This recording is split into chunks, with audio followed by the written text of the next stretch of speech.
누구에게는 약자로 살아가고 있고, 내 안에 자기 중심성과 나의 한계, 그로 인해서 벌어지는 나의 삶의 고통과 문제들을 솔직하게 직면하는 것이 필요하다고 생각해요. 여러분, 내가 내 삶과 내 인생과 내가 사는 세상에 대한 고통과 한계와 절망을 직면하지 않는 사람이 하나님을 찾을까요? 그렇지 않죠. 그냥 내가 살아가면 되지, 신 따위가 뭐가 필요하겠어요. 지금까지 내가 살아왔고 나 정도면 괜찮지. 그러면 신 따위는 필요 없는 거죠. 여러분, 하나님을 알게 되는 첫 번째는 뭐냐면요, 나의 삶에 벌어지는 이런 고통과 문제들을 솔직하게 직면하는 것입니다. 이것이 우리 삶의 현주소이고 우리의 자화상이라는 것을 발견하고 그것을 솔직하게 직면하는 것이 예수님의 가르침을 받아들일 수 있는 첫걸음이에요. 삶을 직면하지 않고 대충 넘어가거나 아무것도 생각하고 싶어 하지 않을 때에는 예수님의 가르침을 받아들이기가 어렵습니다. 그런데 여러분, 세 번째 제가 여러분에게 좀 나누고 싶은 이야기는요, 사실 사람들은 많은 노력을 해왔어요. 우리의 삶에, 우리의 인생에, 우리가 사는 세상에 이런 여러 가지 문제들과 고통을 해결하고 우리가 좀 더 행복한 삶을 살고 싶어서 우리가 노력을 정말 많이 했어요. 사람들이 했던 노력 중에 대표적인 게 뭐가 있나요? 교육이죠, 교육. 여러분, 제가 어릴 때만 해도요, 우리 동네에서 유치원 다니는 사람을 찾아보기가 어려웠어요. 유치원, 어린이집. 여러분, 유치원 나오신 분 손 들어보시겠어요? 거의 없죠. 예, 몇 분이. 어린이집 나온 분. 여러분, 이분들은 얼마나 대단한 분들이에요. 가방끈이 긴 분들인데. 우리보다 먼저 시작했잖아요. 예. 예? 동네에서 어린이집, 유치원도 없는 시대에 우리는 살아왔는데 어린이집, 유치원부터 시작했으니 얼마나 가방끈이 길어요. 사람들은 조기 교육을 시키고 어린 시절에 교육을 시키면, 이렇게 교육을 많이 시키면 사람들이 더 선해지고 사람들이 더 아름다워지고 세상은 더 행복해질 거다라고 생각했어요. 교육은 발달되어 왔죠. 근데 놀랍게도 교육을 받으면 받을수록 사람들이 더 행복해질 줄 알았는데 저 이상하더라고요. 어르신들이 그렇게 얘기하더라고요. 옛날 애들이 요즘 애들보다 낫다고. 옛날 사람 사는 게 요즘 사는 것보다 낫다고. 여러분, 응답하라 1988 아세요? 1988년도보다 지금 더 발전된 거 맞잖아요. 교육도 경제도 발전됐잖아요. 근데 응답하라 1988 보시면서 많은 분들이 그래요. 저 때가 참 좋았어. 저 때가 참 좋았어. 그런다고요. 옛날에도 좋았어. 그렇게 얘기하는 분들이 많아요. 왜요? 교육이 발달됐는데요. 우리는 감히 받지도 못했던 조기 교육을 어린애들이 다 받고 있는데요.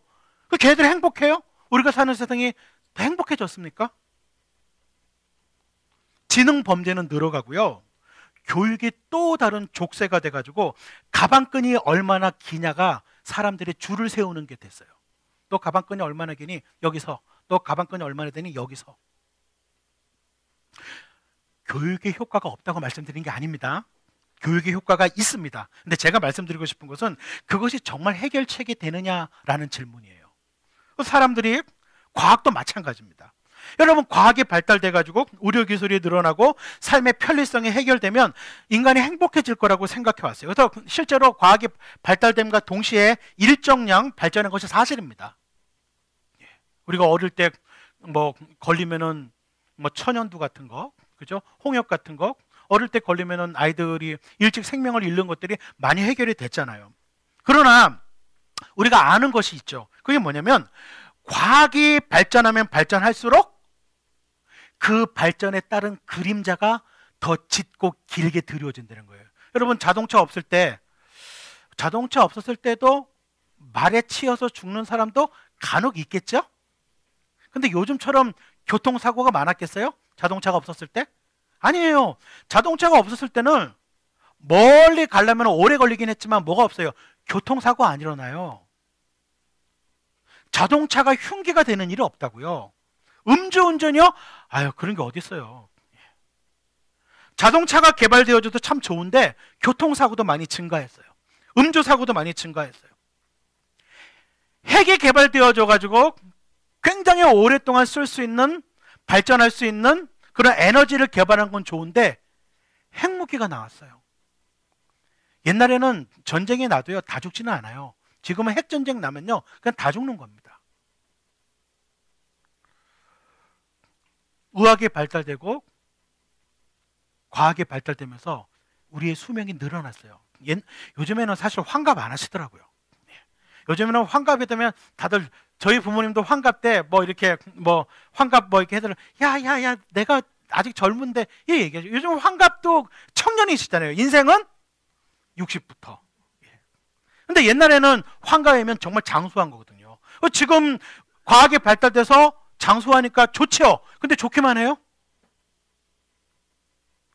먹고 사는 게 더 걱정되잖아요. 노령한 문제가 얼마나 심각한 문제가 되는지 우리 다 알잖아요. 그러니까 과학이 발달되어져서 좋은데 그 과학이 또 다른 그림자를 만들어내기 때문에 과학이 답이 아닌 것 같아요. 그래서 사람들이 가장 좋아하는 게 있어요. 뭐니 뭐니 해도 인간이 행복하려면 이게 발전이 돼야 돼. 뭘까요? 경제. 우리는 대통령을 뽑을 때도 경제가 얼마나 중요합니까? 예, 경제. 경제가 발전하면 행복할 것이라고 사람들은 생각해요. 그래서 여러분 재미있는 것은 여기 제가 보니까 40년대에 태어나신 분들, 30년대에 태어나신 분도 있는 걸 제가 알고 있는데, 예, 30년대, 40년대 태어나신 분들도 계시고, 여러분들 계시는데, 여러분 우리나라가요 60년대 그 6.25 전쟁 끝나고 난 그 즈음에 우리나라가 전 세계 경제 몇 등이었는지 아세요? 몇 등이요? 6.25 끝나고 나서 얼마 후에 우리나라 경제가 전 세계 몇 등이었는지 아십니까? 109등이었어요. 109등. 예, 지금은요 13등. 예, 뭐 12, 13 뭐 왔다 갔다 하지만, 예, 뭐 13, 12, 뭐 14, 뭐 이렇게 되겠죠? 이 정도 됐습니다. 여러분 60년대, 70년대를 지난 이후에 한국 경제는 끊임없이 성장해 왔어요. 물론 뭐 경제가 성장할 때 뭐 약간 굴곡은 있지만 전체적으로 보자면요 60, 70년대 이후에 한국 경제는 퇴보한 적이 없습니다. 전체적으로 보면 한국 경제는요 발전만 해왔어요. 퇴보가 없는 나라예요. 끊임없이 성장해 왔어요. 사람들도 덩달아서 같이 행복해졌죠. 행복해졌나요? 사람들은 행복해지지 않았어요. 우리는 경제가 결코 우리에게 행복을 가져다 줄 수 없다는 것을 이미 체험적으로 알고 있는 사람이 전 세계에서 대한민국 사람밖에 없어요. 대한민국 사람들은 정말 체험적으로 알 수 있어요. 경제가 결코 우리에게 행복을 가져다 주지 않는다는 거 알고 있어요. 근데 우리는 계속 경제를 생각해요. 여러분 OECD 국가 중에서 어린이 청소년 행복지수 꼴찌 대한민국, 노인 행복지수 꼴찌 대한민국, 출산율 꼴찌 대한민국, 자살률 최고 대한민국이에요. 이건 여기 계시는 분들도 다 아는 정보잖아요. 이건 너무나 아는 거예요. 경제가 발전해 왔는데 경제가 중요하지 않다고 말씀드리는 게 아니에요. 경제가 중요하죠. 근데 제가 말씀드리는 건 뭐냐면 그게 정말 행복이 될까? 그게 정말 답이 될까? 저와 여러분의 인생에 진짜 그게 답이라고 말할 수 있을까라는 말씀을 드리는 것이에요. 제가 말씀드리는 것 외에도 무슨 제도, 문화, 예술, 또 온갖 영역에 이런 온갖 영역에 있어서 사람들은 애를 써왔지만 그렇지만 우리는 문제에 대한 답을 아직까지도 찾고 있지 못합니다. 아직까지도 답을 찾고 있지 못한 것 같아요. 여러분들 좀 찾으셨습니까? 진짜 인간이 행복하기 위해서, 그리고 사람들이 정말 행복을 누리기 위해서 요것만 있으면 된다. 이거 갖고 있으면 사람들은 진짜 행복할 거다. 좀 찾으셨나요? 찾으신 분은 오늘 예배 후에 저에게 살짝 와서 알려주세요. 예, 저도 그것 좀 가져보게. 그럼 성경은 인간이 어떻게 하면 정말 행복할 수 있다고 이야기하고 있는가? 성경은 어떻게 하면 정말 사람이 사람답게 살 수 있다고 얘기하는가? 성경은요, 이 모든 것의 문제가 근본적으로 하나님과의 관계에 있다고 이야기합니다. 성경은요, 하나님이 인간을 만들 때 굉장히 독특하게 만들었다고 이야기해요. 오늘 우리 성경 구절 하나 볼까요? 창세기 1장 26절. 예, 보이시나요? 제일 위에 창세기 1장 26절. 예, 우리 요거 같이 한번 읽어볼까요? 네, 같이 읽어볼게요. 시작. 하나님이 말씀하시기를 우리가 우리의 형상을 따라서 우리의 모양대로 사람을 만들자. 그리고 그가 바다의 고기와 공중의 새와 땅 위에 사는 온갖 들짐승과 땅 위를 기어다니는 모든 길짐승을 다스리게 하자 하시고, 여러분, 하나님이 여기 성경에 보면 하나님이 인간을 만드셨는데 누구의 형상으로 만들었다고요? 하나님의 형상으로 만들었다고 이야기해요. 여러분, 여기에는 굉장히 중요한 요소가 있는 거예요. 인간을 만들 때 하나님의 형상으로 만들었다고 얘기하는 것에 아주 중요한 첫 번째가 뭘 이야기하고 있는 거냐면, 하나님이 세상의 주인이라고 하는 것이에요. 하나님이 인간도 만드셨다고 이야기하는 것이에요. 그래서 하나님이 이 세상과 인간을 만드신 주인이시다. 이게 성경의 아주 기본적인 사상입니다. 그게 여기 들어가 있어요. 두 번째는요, 하나님의 인간을 하나님의 형상으로 만들었다는 것은 눈, 코, 귀, 입이 있다고 하는 것이 아니에요. 하나님의 인간을 하나님의 형상으로 만들었다는 것은요, 하나님과 소통하는 존재로 만들었다는 거예요. 성경이 인간이 하나님의 형상으로 만들었다는 건 하나님이 눈, 코, 귀가 있어서 우리가 눈, 코, 귀를 달았다는 게 아니고요. 여기서 말하는 인간을 하나님의 형상으로 만들었다는 것은 뭐냐면 인간만이 하나님과 소통할 수 있는 존재라는 거예요. 그런 존재라는 거예요. 그게 인격의 본질이라고 성경이 이야기합니다. 성경은 인격의 본질적인 특징이 뭐냐? 하나님과 소통할 수 있는 특별한 능력을 가지고 있는 것. 그래서 하나님이 전 우주를 만드시고 거기에 인간을 하나님의 형상으로 만드셔서 하나님이 주인인 세상에서 우리가 위임을 받아서 세상을 다스리도록 인간을 만들었다는 거죠. 그게 이 이야기예요. 그래서 인간은 이 하나님과 인격적인 관계를 가질 때, 다시 말씀드려서 하나님을 주인으로 여기고 하나님과 관계를 맺고 소통을 주고받을 때에야 사람들은 지혜와 사랑과 능력을 얻어서 자기 중심성을 컨트롤하고 우리에게 맡겨진 세상을 잘 다스릴 수 있다. 이게 성경에서 가르치는 하나님과 인간과의 관계이고 인간의 독특성입니다.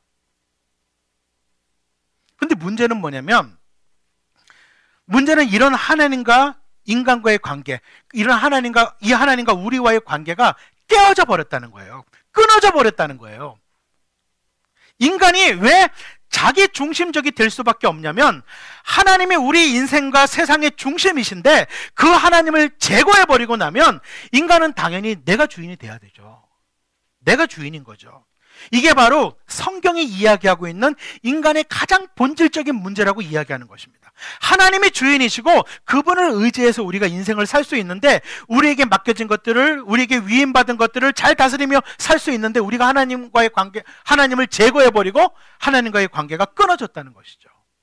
이게 성경의 굉장히 중요한 진단이에요. 이것을 성경에서 굉장히 재미있게 아주 잘 표현했는데, 예레미야서 2장 13절이라는, 이건 예레미야라는 사람이 쓴 글이거든요. 예레미야 2장 13절에 보면 이렇게 돼 있어요.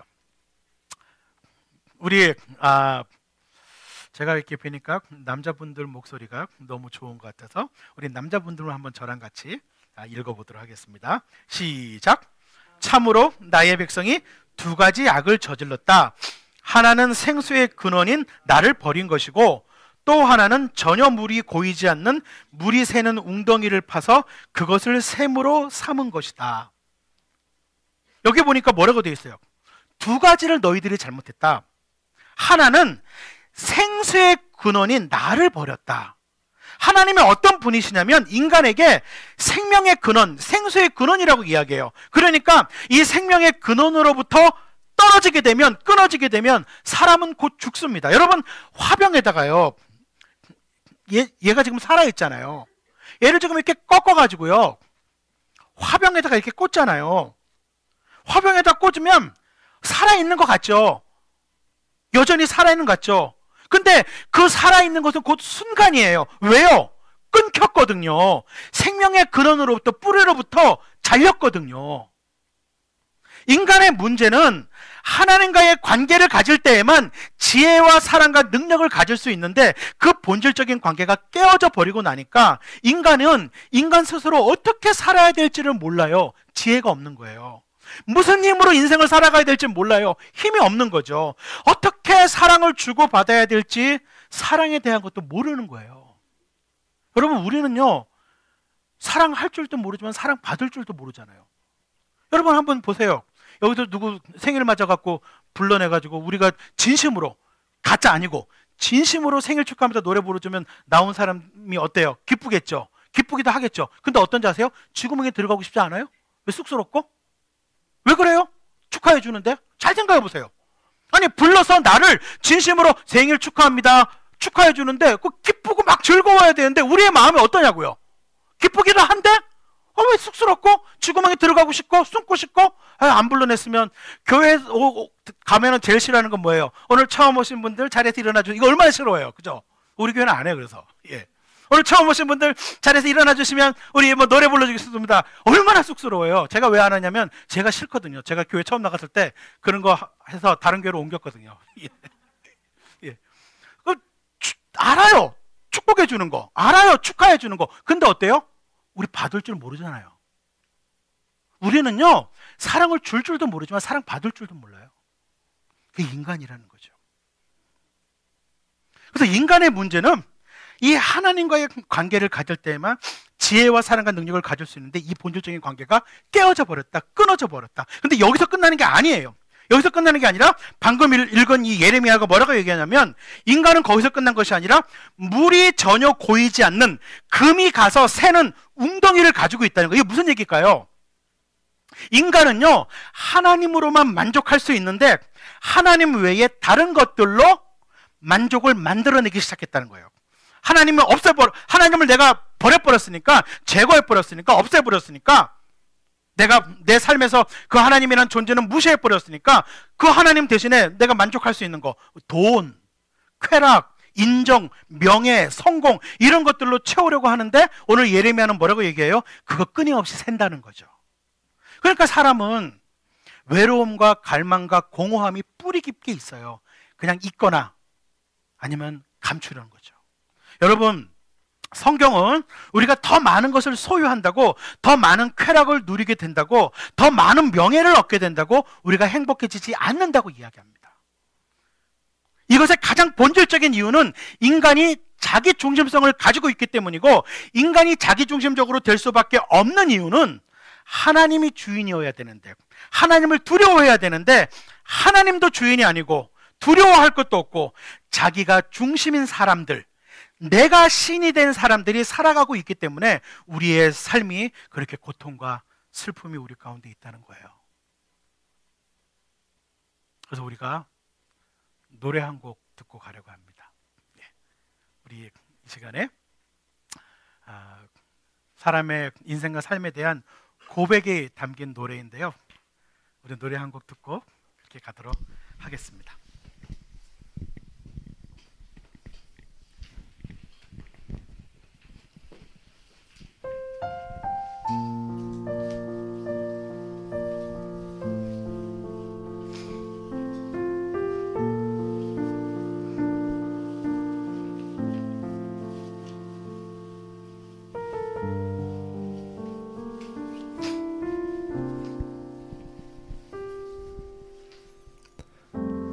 삶의 작은 일에도 그 맘을 알기 원하네. 그 길, 그 좁은 길로 가기 원해.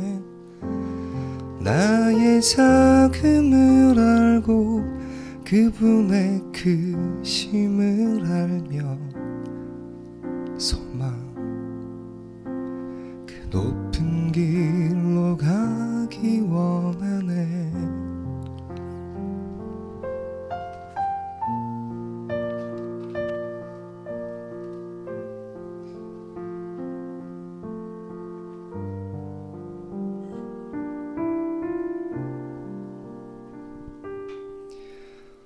높이 솟은 산이 되기보다 여기 오름직한 동산이 되길. 내 가는 길만 비추기보다는 누군가의 길을 비춰준다면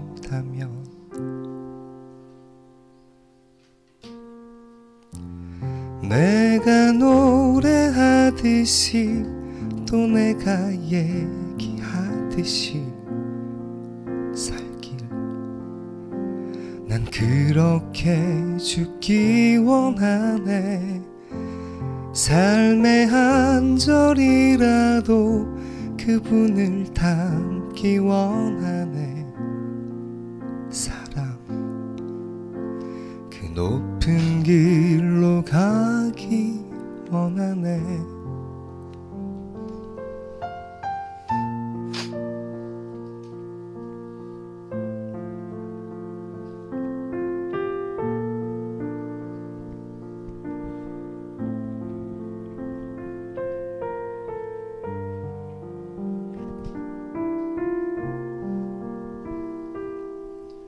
저 높이 솟은 산이 되기보다 여기 오름직한 동산이 되길 내 가는 길만 비추기보다는 누군가의 길을 비춰준다면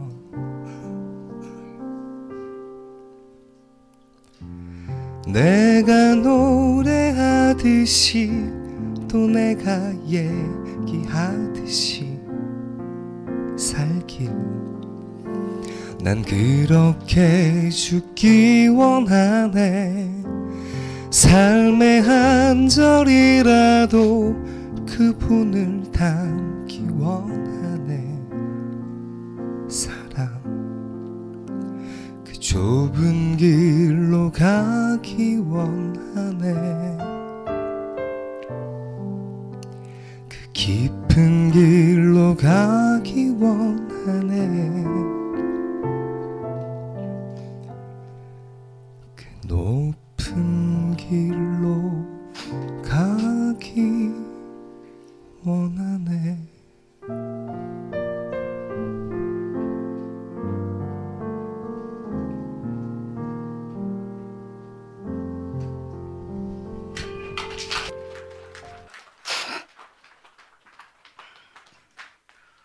여러분 노래 되게 잘하죠? 여러분 이런 아무런 시스템이 없는데도 이 정도면 굉장히 잘하는 거예요. 우리 교회 최남수 목사님이신데 뭐 별로다 싶으면 나와서 한 거 하시다. 예, 예. 아, 내가 하면 저거 잘한다. 예, 예. 굉장히 예, 잘하세요. 여러분 제가 오늘 같이 이야기한 내용의 가장 중요한 부분을 이제 말씀드려야 돼요. 사실 오늘 제가 여러분과 함께 나눌 이야기를 준비하면서 이 가운데 많은 분들은 어쩌면 저와의 마지막 만남일지도 모르고 또 오늘 이 이야기가 평생의 처음일 수도 있고 또 마지막일 수도 있다라는 생각이 들어서 제가 이 얘기를 꼭 드려야 될 것 같아요. 왜냐하면 우리가 결국에 마지막으로 들어야 할 이야기가 제일 중요한 이야기가 남았거든요. 그건 뭐냐면 하나님이 이런 세상과 인간에 대한 대안을 가지고 있다는 거예요. 그러면 기독교에서 말하는 하나님은 성경은 뭐라고 대안이 있다고 얘기하냐? 대안이 있다라고 얘기를 하세요. 하나님은 이런 문제가 해결되기 위해서 근원적인 해결 방법이 있다고 얘기하세요. 여러분 이런 문제가 해결되기 위해서 근원적인 해결 방법은 뭐냐면 하나님과의 관계 회복이 근원적인 문제의 해결이라는 거예요. 하나님은 이 관계를 회복하기 위한 대안을 가지고 계신다는 거예요. 하나님은 사람들과 이 관계를 회복하고 싶어 하신다는 거예요. 하나님은 당신의 아들을 보내셔서 이 세상을 완전하고 진정으로 회복하시겠다는 계획을 세우시고요. 이 약속이 실제로 이루어져서 하나님이 인간의 역사 속에 실제로 들어오십니다. 이분이 바로 예수 그리스도라는 것입니다. 예수께서는 오셔서 자신이 하나님의 아들이며 세상을 구원하실 메시아라고 이야기합니다. 이 깨지고 상한 하나님과의 관계가 끊어져서 인간이 서로 고통을 주고받고 사는 세상 속에서 하나님과의 관계를 회복시킬 수 있는 존재로 오신 분이 바로 예수시라는 것이에요. 그럼 도대체 그 예수라는 분이 오셔서 도대체 무슨 일을 하셨는가? 그것을 가장 잘 요약해주는 성경 구절이 마가복음 1장 15절입니다. 같이 한번 볼까요? 마가복음 1장 15절. 같이 한번 읽겠습니다. 아주 짧죠? 함께 읽겠습니다. 시작. 때가 찼다. 하나님의 나라가 가까이 왔다. 회개하여라. 복음을 믿어라. 아멘. 여러분 예수께서 제일 먼저 얘기하신 거 뭐예요? 때가 찼다는 거예요. 때가 찼다는 것이 뭘까요? 그것은요, 인간이 하나님을 떠나서 자기 중심적으로 살면서 세상은 깨지고 망가져서 슬픔과 눈물이 가득한, 불의가 가득한 그런 세상이 되었고, 이제는 더 이상 회복할 수 없는 그런 지경에 이르렀는데, 그래서 하나님이 내가 이 깨어진 세상을 회복할 메시아를 보내시겠다고 약속하셨는데, 그 메시아가 온 때가 이르렀다는 거예요. 그게 때가 찼다는 내용이에요. 여러분, 이거는요, 인류의 역사만이 아닙니다. 저나 여러분들의 개인적인 역사에도 하나님은 이렇게 개입하기를 원하세요. 사람들마다 각각 때가 있어요. 인생에 대해서 진지하게 생각해보고 하나님을 만나게 되는 때가 있습니다. 오늘 오신 분들 가운데 어쩌면 하나님께서 때가 찼다고 말씀하시는 분이 있을지 몰라요. 너의 인생에서 나를 만날 때가 찼다.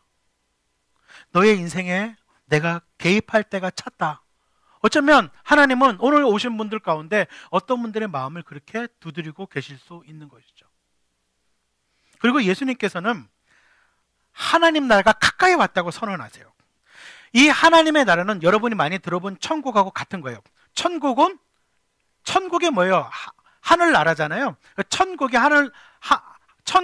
하나님 나라고 하나님 나라가 천국이에요. 그러니까 성경에서 하나님 나라와 천국은 같은 단어인데 예수님께서는 하나님 나라가 가까이 왔다고 선언하세요. 사실 우리는요, 하나님 나라의 왕이신 하나님이 누구신지 알 수가 없어요. 우리의 인간의 지식으로 만약에 여러분 정말 신이 만약에 존재하고 그 신이 이 우주가 얼마나 광활합니까? 그런데 그 신이 이 우주조차 만든 신이라고 얘기하면 우리가 그분을 어떻게 알겠어요? 우리 지식으로. 정말 신이 존재한다면 인간이 그분을 알 도리가 없죠. 불가능해요. 그래서 하나님께서 하신 방법이 있어요. 그건 놀랍게도 뭐냐면 성경은 하나님께서 그래서 하신 방법이 뭐냐? 우주를 만드신 당신이 이 지구의 한 인간이 되어서 오시기로 결정하신 것이었어요. 그래서 예수께서 이 땅에 오셨어요. 예수님은 하나님의 나라의 왕이신, 이 우주의 주인이신 하나님의 어떤 분이신지를 우리에게 보여주신 분이 예수님이세요. 그분은 그분의 삶과 그분의 인격을 통해서 하나님은 이런 분이시구나, 우리가 예수를 통해서 그걸 알게 되는 거예요. 그뿐만이 아니라 예수님은 당신의 가르침을 통해서 그 하나님이 다스리는 나라, 하나님 나라가 어떤 모습인지를 알려주셨어요. 그러니까 예수님은 그분의 인격과 삶과 가르침을 통해서 바로 이 하나님의 나라를 가르쳐 주신 것이죠. 그런데 여러분 잘 한번 들어보십시오. 많은 사람들이 이렇게 생각하거든요. 기독교인들은 예수 믿고 죽어서 천국 간다. 기독교라는 거는 예수 믿고 죽어서 천국 가는 종교야 라고 생각하는 분들이 많아요. 그래서 천국이라는 거, 하나님의 나라라는 건 죽은 다음에 가는 곳으로 이해하시는 분들이 교회 안에도 많고 교회 밖에도 굉장히 많습니다. 기독교를 그렇게 이야기합니다. 그런데 여러분 잘 들어보십시오. 예수님의 가르침은요, 하나님의 나라가 미래에 완전하게 오게 될 것이라는 말씀도 하셨지만 놀랍게도 예수님의 가르침은요, 하나님의 나라가 이 땅에 이미 임했다는 것이에요. 예수님은요, 끊임없이 하나님의 나라가 예수님이 이 땅에 오심으로 말미암아 이 땅에 이미 시작됐다. 하나님의 다스림이 본격적으로 인간의 역사 속에 들어와서 시작됐다라고 가르칩니다. 이게 예수님의 가르침의 핵심이에요. 그러니까 많은 분들이 기독교는 예수 믿고 죽어서 천국 가는 종교다, 아닌 것은 아니지만 이건 절반만 맞는 말이에요. 절반만 맞는 겁니다.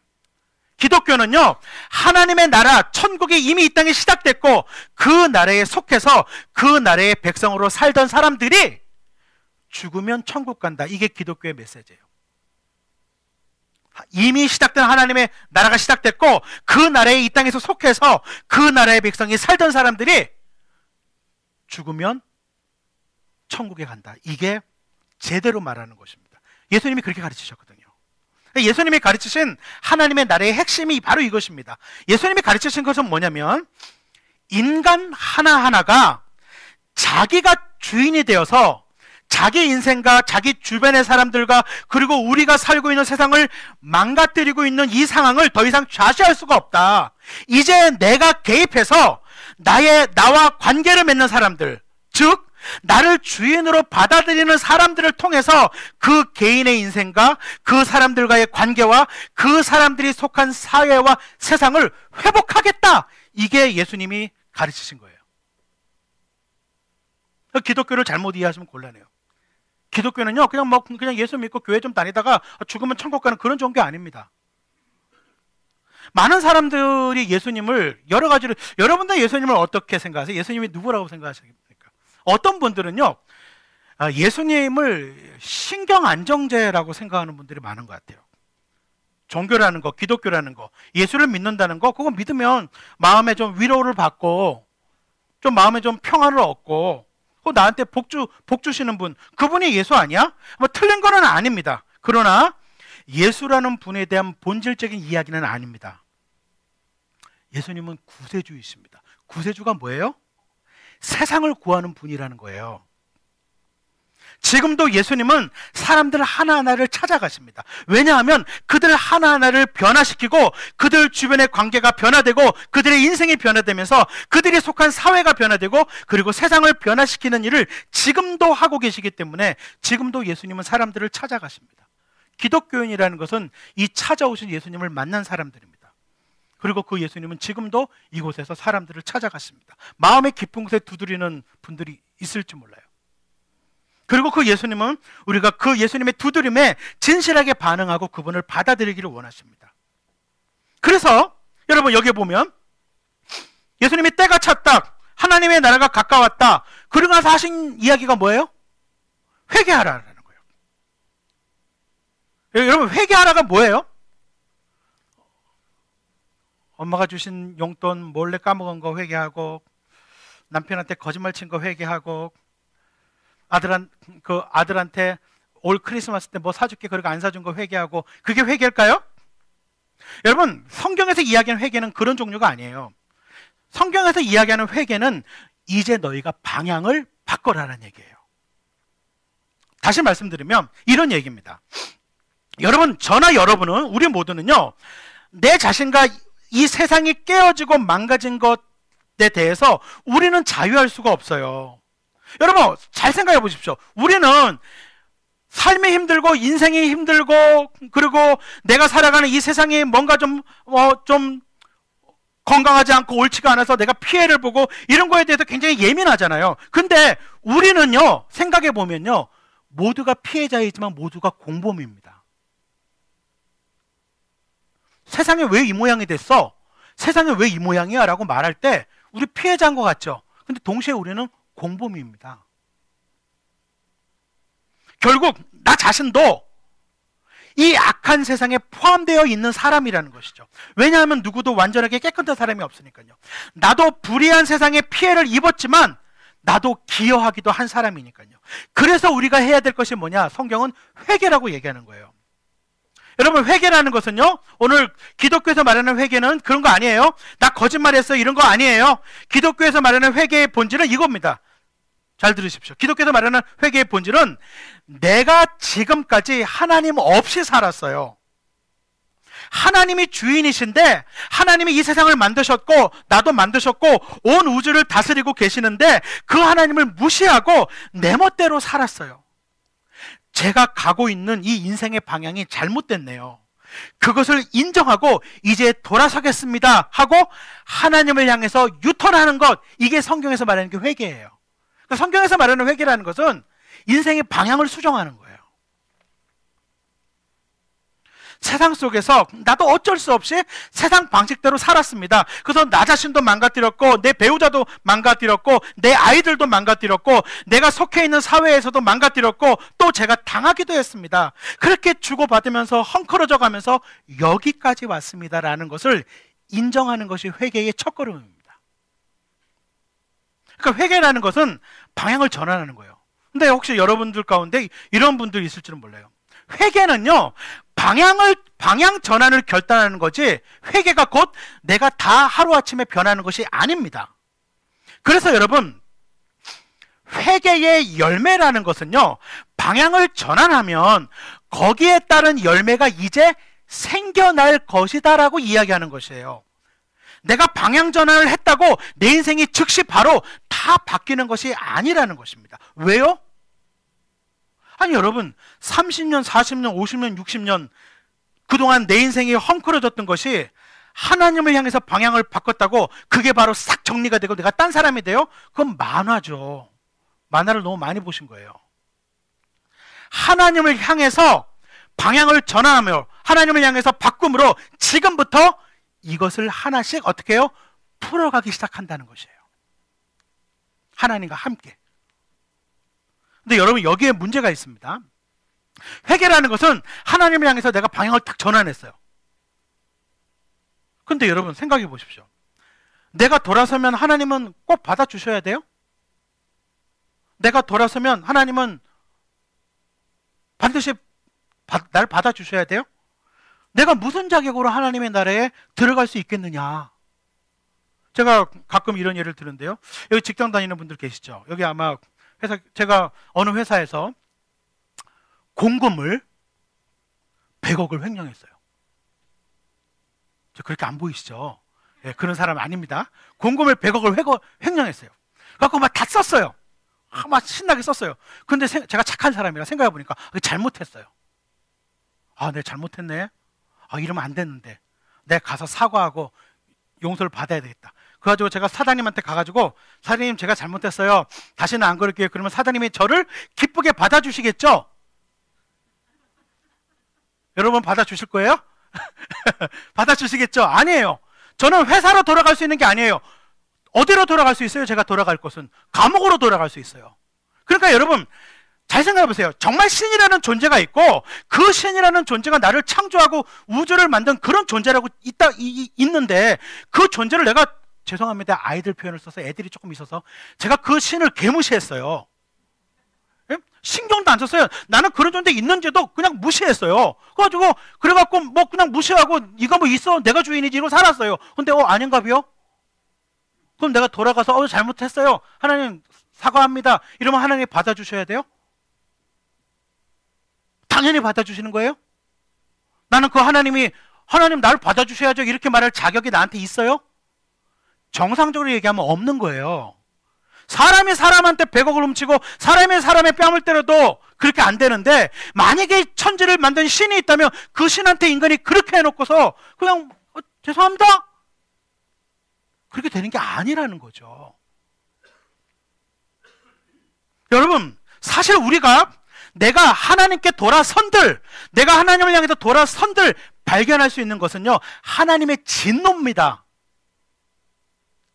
여러분, 하나님은요 마음씨 좋은 할아버지 아니세요. 여러분, 기독교의 하나님을요 어떻게 생각하냐면 마음씨 좋은 할아버지로 생각해요.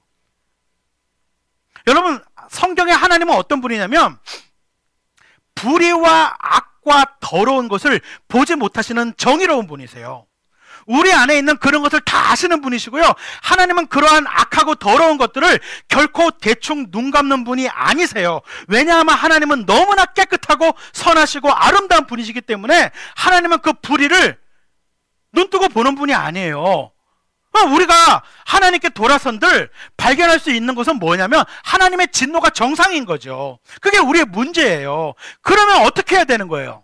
근데 여러분, 복음이라는 게 뭐냐면 회개하려고 내가 딱 돌아섰을 때 우리가 볼 수 있는 것은 하나님의 진노인데, 그래서 우리가 돌아섰을 때 하나님의 진노밖에 없는데 그 진노 앞에 그것을 막고 있는 것이 있어요. 그 진노가 내게, 그 진노가 나한테 오지 않도록 막고 있는 게 있어요. 그게 복음이에요.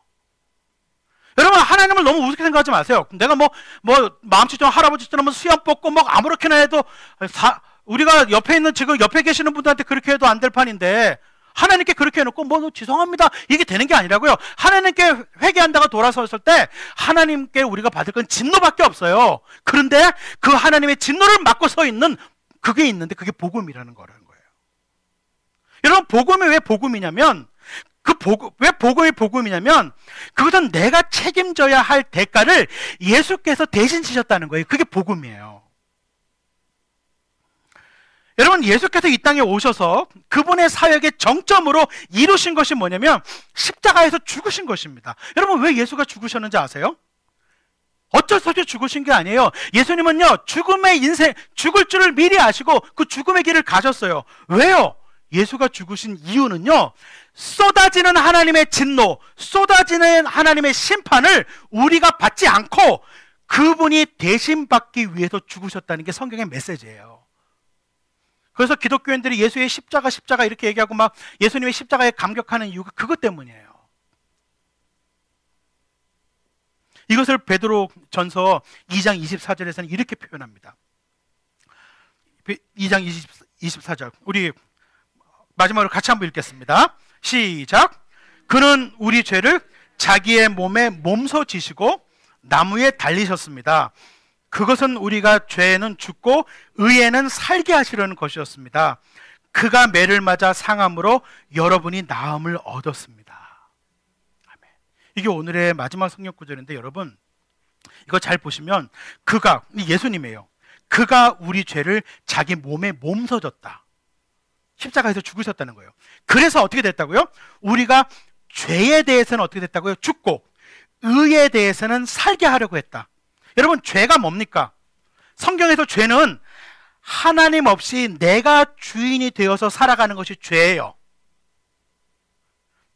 그러니까 죄에 대해서 죽었다는 건 뭐예요?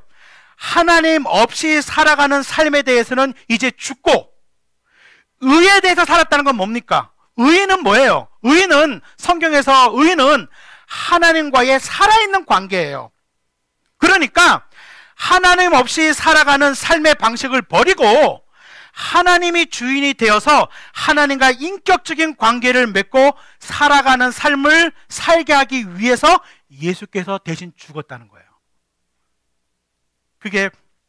그래서 여러분, 예수가 죽으신 이유는 하나님 없이 훼손되고 망가진 인간들이 하나님 앞으로 갈 수 있도록, 하나님의 다스림을 받으면서 새로운 삶을 살아갈 수 있도록 하시기 위해서 예수님이 오셔서 십자가에서 죽으셨다는 겁니다. 그래서 여러분, 십자가라는 것은요, 하나님의 심판을 대신 받은 정의가 이루어진 자리이면서 우리가 져야 할 자리를 대신 지신 우리를 향하신 하나님의 사랑을 보여주신 자리입니다. 그래서 십자가라는 것은요, 정의와 사랑이 이루어진 장소예요. 여러분, 솔직하게 저는요, 이 사랑을 받을 자격이 없습니다. 저는 이 사랑을 믿는 목사입니다. 그런데 저는 이런 사랑을 제 자신이 받을 자격이 없다고 생각합니다. 여러분, 그리스도인들이 하나님의 은혜 하면서 감격하는 이유가 뭐냐면요, 크리스찬들이 하나님의 은혜 이렇게 하면서 자꾸 감격하는 이유가 뭐냐면 그걸 알기 때문이에요. 뭐요? 내가 이거 받을 자격이 없다는 거, 내가 이 사랑을 받을 자격이 없다는 걸 알기 때문에 크리스찬들이 은혜 하면서 감격하는 거예요. 천지를 지으신 하나님이 인간을 대신해서 죽었다. 왜? 그들을 너무나 사랑하기 때문에. 이게 기독교의 본질적인 메시지입니다. 그래서 이 사랑을 받은 사람들이 하나님을 사랑하게 되고 변하기 시작합니다. 저는 이제 오늘 저의 이야기를 마치려고 합니다. 이제 우리한테 필요한 것이 있어요. 이것은 개인적인 나의 선택입니다. 우리에게 필요한 것이 무엇이에요? 회개하고 복음을 믿는 것입니다. 이제 하나님 없이 살았던, 내가 주인이 되어서 살았던 삶에서 돌아서서, 아, 나와 세상을 창조하신 하나님이 계시는구나, 그분이 진짜 나와 세상의 주인이시구나, 그분께로 나의 삶의 방향을 유턴하겠다고 결단하는 것입니다. 그리고 돌아서서 그분께 나아가기 위해서는 내가 받아야 할 심판을 대신 지신 그 예수를 나의 주님으로 믿고 그분의 죽으심과 부활이 하나님을 버리고 내가 주인으로 살았던 내 죄 때문임을 받아들여야 합니다. 그래서 이제 예수를 나의 주인으로 섬기고 따르는 삶을 시작하는 것입니다. 이게 예수를 믿는 것입니다. 그리고 지금 누구나 그 예수를 받아들일 수 있습니다. 여러분, 예수를 받아들인다는 것은 교회를 오래 다닌다든가 세례를 받아야 된다든가 교회에서 어떤 직분을 받는다는 것이 아닙니다. 예수를 받아들인다는 것은 진실한 마음으로 그 예수님을 나에게 받아들이는 겁니다. 그 예수를 받아들이는 것은 지금도 이 시간에도 누구에게나 가능합니다. 그것은 종교적인 행위가 아니라 살아계신 하나님과 나와의 인격적인 만남이기 때문입니다. 그래서 누구나 지금 예수를 받아들일 수 있어요. 하나님은 지금도 여러분의 삶에 오셔서 여러분의 삶에 개입하시고 하나님 나라의 새로운 삶으로 인도하시기를 원하십니다. 오늘이 그때이기를 주님의 이름으로 축원합니다. 우리 이 시간에 저희 교회는 설교가 끝나고 나면 1분 동안 조용히 그 설교에 대해서 생각하는 시간을 갖습니다. 그래서 그 설교 가운데 하나님이 나에게 내 마음에 두드리는 것이 있는가, 그리고 그 설교를 통해서 나의 삶을 비추어 보는 그런 시간을 우리는 1분 동안 갖습니다. 우리 눈을 감고 1분 동안 조용히 침묵하며 생각하겠습니다.